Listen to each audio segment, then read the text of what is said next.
Despite your prolonged unemployment, you exude an unwarranted confidence, I exclaimed, lifting my gaze from the laptop, where I had been diligently working at the dining table.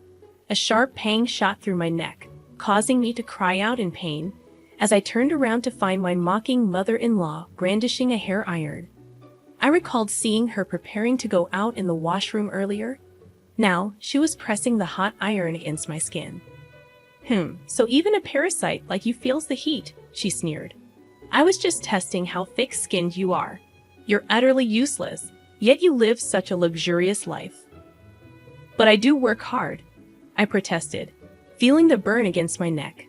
Why are you treating me so terribly? You call that working? Staying at home and being lazy is not a job, she retorted. It's about time you stop leeching off us. However, the true parasites were my husband and mother-in-law. Despite paying the $5,000 rent and covering living expenses and allowances for both of them, I endured such treatment. I've reached my limit. Leave this house immediately, she commanded, her tone dripping with disdain. Once I go, I'll never come back, I declared, gathering my belongings. Tears mingled with frustration and pain in my neck as I left my in-laws' house for good. My name is Kelly, 35 years old. It had been 2 years since I got married. Even before marriage, I had been working from home as a freelance writer. After my father's accident, I returned to my parents' home to support them. Gradually, I found success as a freelance writer, earning more than I did in my previous job. During a college reunion, I reconnected with Ben, who would become my husband. Despite our differences, we were drawn to each other, and soon we were married. However, tragedy struck when Ben's father passed away suddenly. We moved in with Ben's mother to support her during this difficult time. Living with my mother-in-law proved to be challenging from the start. Despite my efforts to support her, she never accepted me as Ben's spouse. Her constant criticisms and sarcasm wore me down. But despite the hardships, I remained resilient. I packed my belongings and left, determined to build a better life for myself. I pondered Mary's criticisms but obediently responded with a simple yes in the evening. She questioned, "Did you buy these ingredients from that store? How can you make such a meal with ingredients from there?" It was from a nearby luxury supermarket. "I'm sorry if it didn't suit your taste, Mary. It's just a simple salad. Ben likes it, so I often make it. But yes, that supermarket is quite expensive," I explained. My goodness, how embarrassing. Act in a way that doesn't bring shame to our family. You never know who's watching, she sighed deeply, shaking her head in disappointment. In that moment, I made a firm vow to be recognized by my mother-in-law.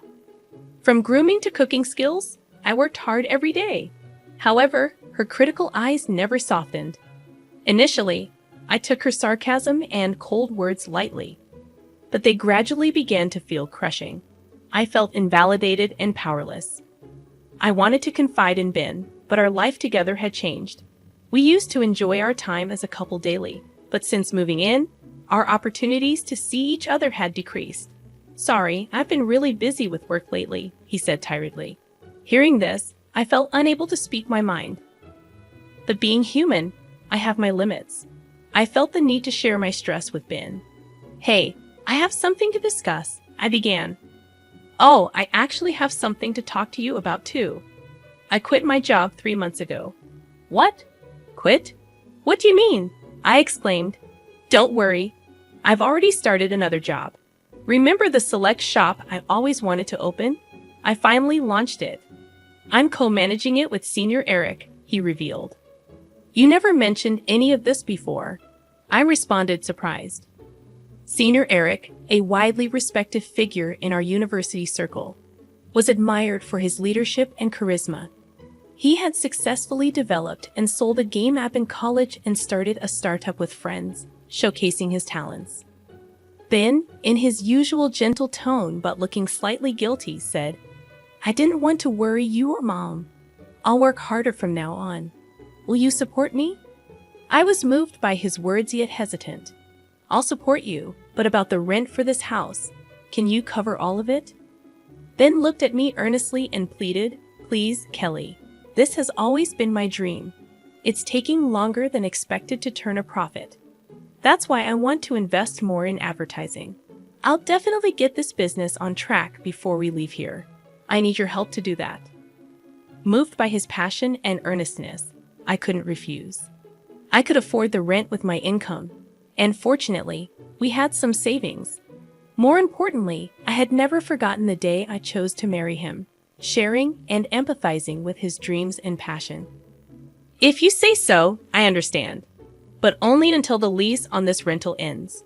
Also, I want to know more about the store you're running," I agreed. "Of course, thank you," Ben said, showing me the website of his select shop.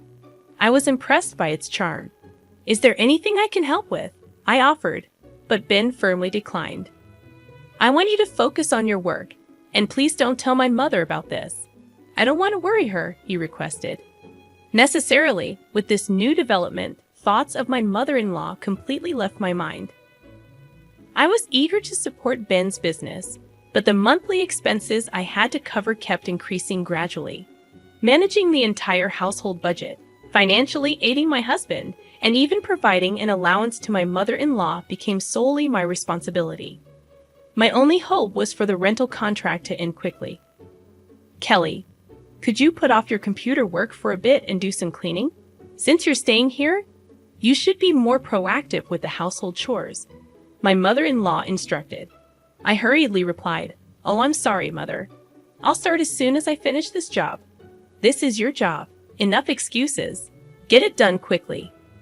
"We have guests coming this afternoon. After you're done cleaning, please leave the house," she insisted. My relationship with my unaware mother-in-law remained unchanged over time. On days when she had guests, I always had to vacate the house after finishing the cleaning. It seemed I was bothering her. Fortunately, I could work anywhere with my laptop, which was a small consolation. However, one day held a different outcome. When I returned home in the evening, my mother-in-law, looking satisfied, greeted me with, "Welcome back. I tidied up your room." Confused, I rushed to my office. The room was indeed tidied, but my belongings were organized. In the center were a large suitcase and 2 duffel bags. "What does this mean, Mother?" I asked. "This room was initially prepared for guests. I can't accept someone with your lack of housekeeping skills using it. If you want to use this room, you'll have to pay an appropriate fee. If you don't like that, leave immediately. Don't expect to live luxuriously here for free," she declared. I swallowed my words. Why must I endure such treatment? As I silently bowed my head, my mother-in-law said with satisfaction, "I'll say it again. I don't accept you as Ben's wife." With that, she huffed and returned to the living room. Tears welled up in my eyes from frustration. I tried to contact Ben, but he didn't answer his phone. After messaging him about the incident, he replied, "Please bear with it a little longer." Unable to contain my anger, I poured out everything to Ben when he returned late at night. "Just hold on a little longer. I'm stressed with work too. Don't worry about my mother. It's just a bit more endurance," he said. "I'm paying the full rent, and now she wants me to pay for my room too. I can't tolerate her unreasonable demands any longer," I protested. After hearing this, Ben hurriedly tried to calm me. "I'm really sorry. I'll talk to her once we leave here. You won't have to see her again. Please just bear with it for a little while longer," he pleaded. "Soon, and then I'll never have to see her again." Ben's words slightly eased my anger. The next day, Ben seemed to be talking to his mother.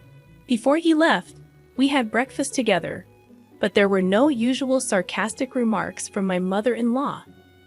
Since my room was tidied up, I decided to continue working at the dining table. "Are you leaving today?"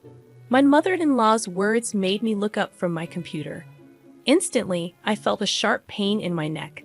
"Ouch, that's hot," I screamed, turning around to see my mother-in-law with a smirk, holding a hair iron. "What are you doing?" I exclaimed. That was all I could say as I held my painful neck and rushed to get a cooling pack from the fridge. Thinking back, my mother-in-law had been getting ready to go out in the washroom earlier. She had used the hair iron she was holding against my neck. "So you can feel the heat too." I wanted to see how thick-skinned you are, living such a luxurious life, yet being so useless. I work hard too. Why would you do something so terrible? My mother-in-law scolded.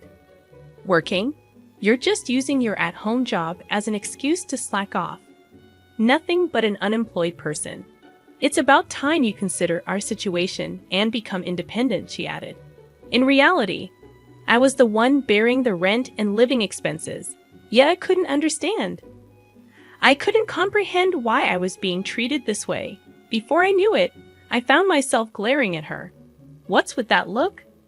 The look of a pitiful person. I've reached my limit. Leave this house immediately, otherwise, I don't know what I'll do next. Am I really allowed to leave? I questioned. I won't come back here ever again, you know. Yes, that's fine. I'm fed up with taking care of poor people like you, she responded with intense pain and disappointment evident in her tone. Filled with a mix of emotions, I cried as I packed my things. Since my mother-in-law had already organized my belongings the day before, it didn't take long. I no longer cared about the fate of this house. I left my in-laws' home without looking back. After receiving treatment at the hospital, I went to my usual cafe to calm down. The spacious table arrangement and quiet environment were ideal for focusing on work. As I contemplated whether to contact Ben, I was suddenly approached. Kelly, is that you?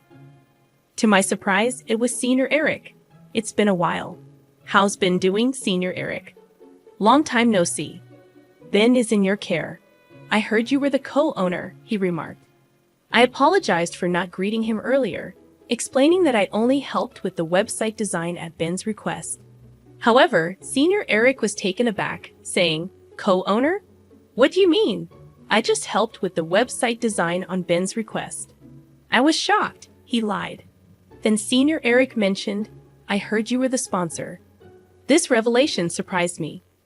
Ben had rented a different apartment and seemed to have worked hard for the first few months. However, he had others manage the inventory, shipping, and promotion for the online shop from the beginning. Despite Senior Eric's advice to do it himself, Ben insisted it wasn't the role of a businessman. As a result, there was no increase in foot traffic or sales, only mounting expenses. According to Senior Eric, Ben was now deeply involved in internet business, paying high consultant fees. He was living extravagantly, acting like a business owner and sometimes mistreating his juniors. I was at a loss for words. The reason I had to cover my mother-in-law's allowance was that they had used up my father-in-law's inheritance. Ben's recent requests for financial support were probably because his funds were running low. He hadn't told me about the inheritance, perhaps for that reason. Doubts connected with Senior Eric's words, and everything became clear. I got up, thanked him, and left the cafe. Before I knew it, I was in front of my parents' house. Seeing me with my luggage, my father looked surprised. Tears overflowed as I saw the faces of my parents, who I had been holding back my sorrow from. Tell us what happened. Your mom and I are always on your side, my father said. That's right. You always try too hard on your own. Their warm words made me cry again. Crying, I told my parents everything. The terrible treatment from my mother-in-law and the fact that I was bearing all the expenses for my in-laws' house. My parents were both outraged and cried with me. There's no need to go back to your in-laws' house. Live for yourself from now on, my father said. His words deeply resonated with me. After talking about everything, I felt a weight lifted from my heart. What had I been living for these past months? The only message from Ben was a short one, asking, "Where are you now?" After ignoring several similar messages, his attempts to contact me stopped altogether. My existence must have been just that insignificant, more than sadness. I felt a firm resolve just by having a meal with my parents. I could feel the warmth of a family. Maybe what I had been seeking were such simple moments of happiness. While staying at my parents' house, I gradually felt like I was gaining myself. About 2 weeks later, Ben called, probably because the rent payment was due. Kelly, where are you? Have things calmed down with Mom? She feels bad about it. Aren't you coming back soon? He inquired. I'm at my parents' house now. I plan to live here from now on. Your mother said she's tired of taking care of a poor person like me. And I'm not going back. Let's get a divorce, I calmly conveyed. Wait, why divorce? If living with mom is the problem, let's talk it out. I'm coming to pick you up. Let's talk in person. Why should we talk now when there was no contact before? And how's your business? Ben responded. After that question, there was a moment of silence. Actually, I'm seeking advice from someone knowledgeable in business. There might be a big plan realized next month. That's it. Let's go look for a new place to live before that, Ben suggested. Don't change the subject. You haven't told me anything important. That's why I don't want to talk anymore. I'll write the divorce papers and send them to you, I said and hung up the phone. However, that night, Ben suddenly appeared at my parents' house. I talked to him through the gap in the door with the chain on. Kelly, please don't be mad. Let's go back. Mom feels bad about it. Come on, stop sulking. I was kicked out of the house by your mother. Don't take it seriously. Not take it seriously? Did you know why I left the house? Your mother pressed a hot hair iron against my neck and burned me. I don't know what else might happen, and there's no way I can go back, I explained, showing him the burn mark on my neck. Did Mom really do that? I'm sorry. I didn't know. Why didn't you tell me? Mom told me it was just a simple fight. I'm really sorry. Are you okay? Ben apologized. A simple fight? His flippant words made my anger boil over. I had planned to decide on a divorce without facing him, but my indignation overflowed. I felt the same anger towards both my husband and mother-in-law. I thought of blaming them thoroughly. The outrage in my heart seemed to burn. Anyway, I'm not coming back. You should go home too. I'll contact you again tomorrow, I asserted. Really? Will you actually contact me? I can't accept a divorce without even discussing it. If you don't contact me, I'll come back tomorrow, Ben said before leaving. I prepared and arranged to meet with Ben and my mother-in-law 3 days later in the afternoon. The place for the discussion was a cafe restaurant on the 30th floor of a luxury hotel. On the day, I dressed in a high-end brand dress, revealing my neck and styling my hair up. My mother-in-law looked displeased at the sight of me. Thank you for gathering today. I have reserved afternoon tea, so please enjoy it. I smiled at my mother-in-law and Ben. Ben seemed a bit relieved at my calm demeanor. Soon, tea and small appetizers were served at our table. Before we started eating, my mother-in-law began to speak. Kelly, I'm truly sorry about last time. I was wrong. Ben scolded me harshly. You'll forgive me, won't you? She pleaded. I didn't respond immediately and quietly continued eating my appetizer. Then, I turned my neck to show the burn scar. I can forgive you, but not until this scar fades. Also, are you aware that Ben quit his job? Ben shook in surprise, and my mother-in-law looked at him in astonishment. What do you mean he quit? He's been saying he's busy every day. He's busy right now. He's an honorable businessman. Wait a minute, Ben. My mother-in-law panicked. What do you mean, businessman? Did you start your own business, Ben? Explain yourself. As my mother-in-law interrogated him, I smiled contentedly while watching Ben struggle to make excuses. At that moment, the tea stand was brought to our table. I enjoyed the delicious-looking sweets while watching Ben and my mother-in-law argue. The view from the luxury apartment was great, but the view from this 30th floor cafe was also special. By the way, Ben, what have you been engrossed in lately? I inquired. I heard from Senior Eric that you quit the select shop. Is that true? I questioned Ben, who immediately lost color in his face, looking both surprised and scared. Meanwhile, my mother-in-law tightly gripped his arm, confused and repeatedly asking what happened. Why would you do that? I know everything. Ultimately, you were more obsessed with being a successful person than a businessman, right? Despite having no business sense, you just impulsively went ahead and ended up spending all the inheritance your father left, didn't you?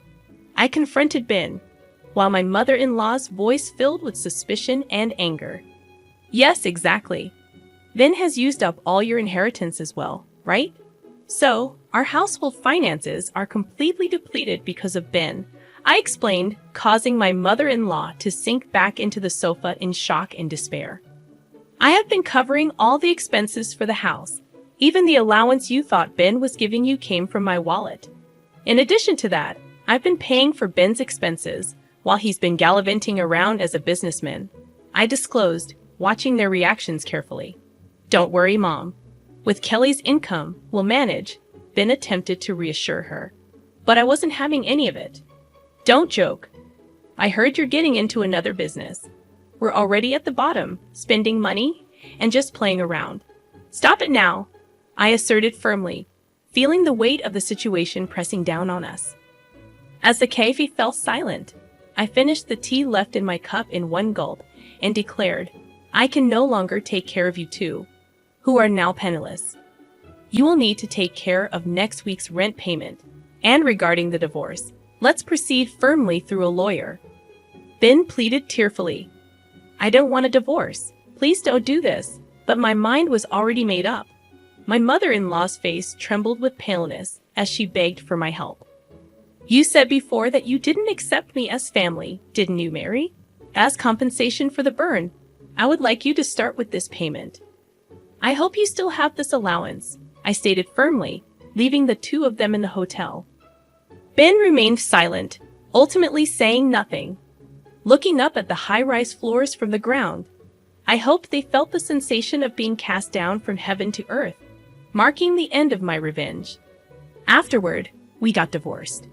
Ben resisted at first, but when I threatened to report my mother-in-law to the police, he quickly agreed. I couldn't forgive my mother-in-law, but her disappearance from my sight would erase her from my memory. For that reason, I demanded a substantial amount from Ben for emotional distress. Later, they apparently moved to a cramped apartment. However, the relationship between my wasteful ex-husband and betrayed mother-in-law seemed strained. Aiming for independence, my once arrogant mother-in-law is now reportedly doing part-time cleaning work. I couldn't help but laugh at the thought of that scene. Currently, Ben is struggling with debt and working multiple part-time jobs at night. It seems that working as an employee was more suited to his true nature.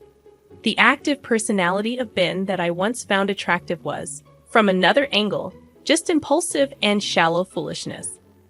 Living in the luxury apartment and the inheritance from my father-in-law must have revealed his flaws more clearly. I continue to work actively from my parents' home. I met with Senior Eric later and conveyed to him the details and my gratitude. He appreciated my writing skills, and now I am receiving work from him.